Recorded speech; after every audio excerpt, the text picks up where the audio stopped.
je vais faire une arrivée fracassante.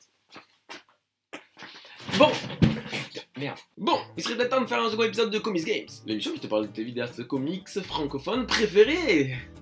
Ou pas. Personne ne fait ça avec ses doigts, oui. Déjà, je tenais à vous remercier pour l'ensemble des retours de l'épisode sur le Comic des Comics. Ça m'a fait grave plaisir. Ça m'encourage de continuer, du coup, tu vois. Non, en vrai, je déconne. Je trompe ça alors que j'ai même pas encore monté la première vidéo. Bon, aujourd'hui, on va parler d'un gars qui a vécu beaucoup de choses dans le Comics Game, des hauts et des bas. Bon, aujourd'hui, on va parler de Marvel. La dernière fois, la vidéo a duré 7 minutes et j'ai pas pu tout dire. Là, j'ai beaucoup de choses à raconter, donc je vais pas pouvoir être exhaustif. Et non, Dylan, exhaustif, c'est pas une carte Yu-Gi-Oh! Bon, Marvel, si tu le connais pas, c'est lui. Et là, je sais ce que tu te dis. Les gars du Comics Game, ils sont tous hyper stylés et hyper BG. Franchement, la dernière fois, c'était le Comic des Comics. Là, c'est Marvel. Incroyable. Mais figure-toi que non. Non, t'as des mecs franchement éclatés. Genre Laura TV. Après, je suis un connard, je juge de ouf. En plus, j'aime bien Laura TV. Jugement purement physique, méchanceté gratuite. Pardon. Je m'excuse, c'est méchant. C'est méchant. Mais je le laisse quand même parce que je suis un connard. Dans le titre de la vidéo, je te parle d'une passion destructrice. Outre le putaclic apparent, il y a une vraie raison à cela. Et tu verras que niveau putaclic, dans les prochaines vidéos, je vais faire bien pire. Faut que j'arrête de faire plein de choses avec mes bras là. On dirait que chacun fait sa vie, improbable. Du coup, je te disais que ce titre avait une raison. Et c'est ce qu'on va voir en analysant son parcours de manière chronologique. Le 9 février 2014, Marvel sort sa première vidéo intitulée Thanos, le Titan Fou. C'est la première d'une longue série nommée Les Chroniques de Marvel. Oui, parce qu'en fait, il y a un jeu de mots parce que il y a un personnage qui s'appelle Marvel. Et lui, il s'appelait Marvel, le youtubeur. Et ses chroniques, c'est celle de Marvel, parce que il parle des personnages de Marvel.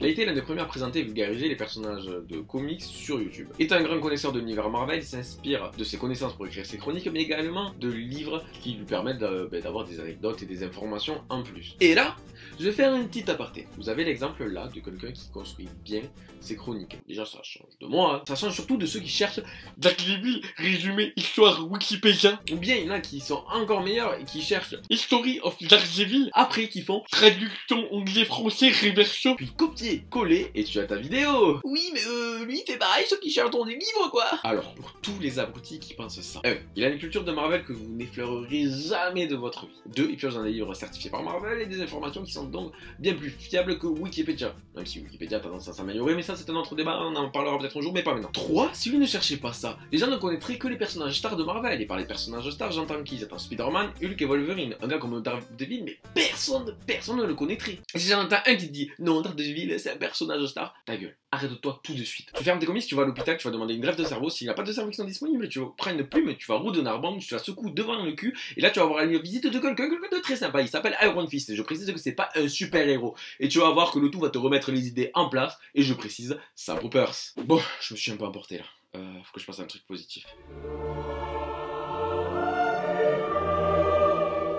Ce que je veux dire par un excès de violence, qu'il y a 10-15 ans, personne ne connaissait les personnages de Marvel. Et quand je dis personne, je parle en France. Hein. Le gars lambda, il connaît juste Spider-Man, Wolverine, Hulk, parce qu'il y a eu des séries télévisées ou animées sur eux. Donc le gars qui veut s'intéresser aux comics, en France, il fait quoi? Soit il s'intéresse directement à ces personnages-là, donc il va mettre du temps à s'ouvrir à l'univers Marvel, soit il se dit, je vais tester directement d'autres personnages. Là, il fait quoi? Il va prendre un bouquin, il va l'ouvrir, il va regarder les dessins, il va tomber sur les dessins de John Romita Jr., il va vomir, il va fermer, et il lira plus jamais de comics de sa vie. T'as un gars comme Marvel, qui permet de vulgariser ces personnages de seconde zone. Quand je dis seconde zone, c'est bien sûr vis-à-vis du grand public. Tu prends un gars lambda, tu prends genre Jean-Michel de Pécancourt, vous chercherez Pécancourt sur la carte, c'est très important. Jean-Michel de Pécancourt, Daredevil, il sait pas qui c'est. Hein. Du coup, Marvel, ça permet de vulgariser ses personnages et d'obtenir de nouveaux lecteurs et d'agrandir la communauté comique. Ce qui est hyper positif quand même, tu vois. En plus, ce qui est très important, c'est que lui, il le fait bien. Ses chroniques sont complètes et intéressantes. Il y a 54 chroniques de Marvel, c'est son émission phare. À paupières! Putain, qui a fait cette blague. Les autres émissions qui l'ont fait connaître, ce sont des super pas super et de grands pouvoirs. Deux émissions que j'apprécie énormément, mais qui malheureusement pour moi se sont arrêtées. Aujourd'hui, on a les reliques de Marvel qui sont dans le même style. En parallèle, Marvel, il fait des interviews, il commente aussi l'actualité comics comme il avait fait avec l'événement Secret Wars. Il a tout plein d'autres vidéos que je vous invite à voir après la mienne. Ouais, quand même. Pour moi, à ce moment-là, Marvel était au sommet. Il était au top. tap to the top, Marvel King. Alors il me semble qu'il avait intégré le collectif Les Comics avant de les quitter, mais ça je suis pas du tout sûr, donc n'hésitez pas à me corriger en commentaire. D'ailleurs les comics, je vous kiffe, j'aime beaucoup votre collectif, je ferai c'est sûr une vidéo sur vous. Par contre la vidéo elle sera pas super positive, ouais. Et encore une fois ça sera pas méchant, hein, ça sera juste un avis, une critique de YouTuber hein, sur votre chaîne et vos vidéos.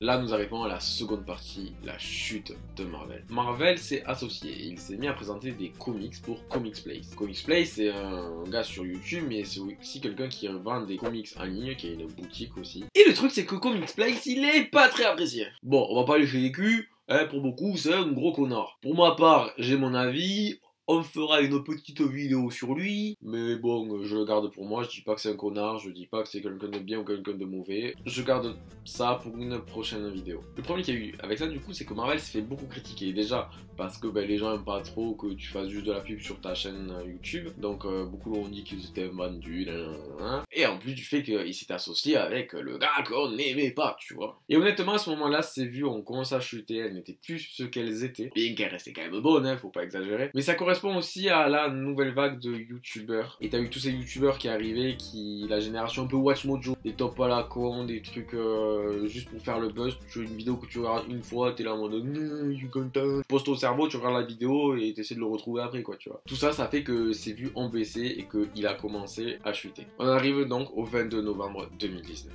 Il annonce sur ses réseaux sociaux: pourquoi j'arrête YouTube après bientôt 6 ans et une grande communauté autour des comics. Alors pour vous résumer, il devait commencer à vivre de YouTube. Mais il a préféré ne pas faire ça. Pourquoi? Pour avoir plus de temps pour sa famille, pour ses enfants et aussi retrouver le plaisir de lire des comics sans avoir la contrainte et la pression de sortir des vidéos YouTube. Et c'est compréhensible. Et à son image, le gars reste 100% honnête, droit et vrai. Ah non mais vous inquiétez pas, il continue les vidéos. Hein, c'est bon, c'est pas la peine de faire un drame. C'est juste qu'il fait juste des vidéos comme ça, sans pression derrière quoi. Et puis il a toujours du monde qui le suit, hein, le gars. Il a pas loin de 73 000 abonnés. Non les gars, c'est le il y en a des comics, hein, Where is my umbrella? Je sais pas si c'est ma blague ou la qualité de mon anglais qui me peine le plus. Ah, il a combien de vues en fait? Ah oui, putain, 7 200 000. Excusez-moi du peu. En plus avec sa plus grosse vidéo qui a 338 000 vues. Bon, on va voir la description de notre Spider-Man français. Ouais, parce que si tu le sais pas encore, dès que tu verras ces vidéos, tu vas vite comprendre que le gars est fan de Spider-Man. La chaîne comics française consacrée principalement à l'univers Marvel, avec les reliques de Marvel, émission sur les objets reliques artefacts de l'univers Marvel, les chroniques de Marvel, encyclopédie vidéo de personnages secondaires au cinéma et dans les comics, de grands pouvoirs. Chaque vidéo parle d'un pouvoir particulier, son origine, ses différentes étapes, les super, pas si super. Chroniques consacrées aux personnages ringards. Les chroniques Tipeee, c'est vous qui choisissez votre personnage en contrepartie d'un tips. Tout ce qu'il faut savoir sur les nouveaux événements Marvel en comics, les interviews, les hors-séries. Quand j'ai un sujet intéressant, j'aime le partager. Les vlogs, les draw and Spider-Man, et c'est déjà bien. Au final Marvel, est-ce que c'est parfait? Eh ben... non. Non, en vrai, Marvel, je vais te dire là, à toi, il y a un gros défaut sur ta chaîne. Tes blagues, elles sont pas marrantes. Ah non, faut se le dire, hein, des fois on est gêné. Hein. Tu dis un truc, on est là en mode... Ah ouais. En vrai, c'est comme avec le raté, je juge, je me permets de juger, incroyable. Sachant que moi, mes blagues sont vraiment éclatées, elles sont claquées au sol. Ah non, en vrai, j'abuse. J'ai déjà souri à tes vidéos, tu m'as déjà fait marrer. Après, ça n'aime rien de ta qualité de vidéo, quoi. Franchement. Hein. Mais bon, je sais que tes potes à le comique des comics, on va prendre 2-3 cours, quoi. Non! Bon, on reprend. La caméra avait plus de batterie. Ah ouais, par contre je me suis un peu changé entre temps. Non en fait je tourne ça genre 2-3 semaines après, j'avais vraiment la flemme, du coup je reprends là. Yes! Du coup on en était où? Ah ouais, alors Marvel, validé? Ouais, bien sûr, Marvel c'est validé à 100%, mais je teste des blagues sur d'autres gens. Marvel c'est pour moi l'une des références du comics game en France, le genre de youtubeur qui aurait pu avoir 200-300 000 abonnés facilement, mais c'est pas possible parce qu'on préfère les clichés qui est plus fort entre Dora l'exploratrice et eux qui a un bail dans le cul. Mais bon, tu m'as compris, ce genre de YouTube qu'on a aujourd'hui, il faut faire le buzz, c'est un peu ce que j'essaie de faire, ouais. C'est triste, mais c'est comme ça. Le mec, ça reste quand même un des meilleurs youtubeurs comics en France. Il a toujours eu un son et une image nickel, son contenu a toujours été travaillé également. Après Marvel, moi, de mon avis d'un simple viewer, c'est que c'est vraiment cool ce que tu fais. J'espère que tu vas continuer quand même, tout en profitant un maximum de ta famille et en kiffant les comics, parce que ben ouais, comme tu le dis, les comics, faut les kiffer. C'est sûr que si tu commences à lire ça par contrainte, c'est plus bon. Et je pense que t'as bien fait d'arrêter, de ralentir, et j'espère qu'au fur et à mesure tu vas reprendre de plus en plus les vidéos, tout en te faisant kiffer quoi. Ah c'est beau ces conclusions. Mais moi à force de sucer tout le monde là, je risque de roter du sperme, hein. Faut que je fasse gaffe. Hein. Bref, va sur la chaîne de Marvel, abonne-toi, partage ces vidéos, même s'il est plus trop actif, ça le fera quand même kiffer, c'est important même pour le comics en France. N'hésite pas aussi à commenter, liker, partager, t'abonner à ma chaîne. Ouais, yes. Il y aura 3 vues, mais yes. Ouais. Dans tous les cas, moi ça m'aidera, ça m'encouragera à faire d'autres vidéos. Ou pas.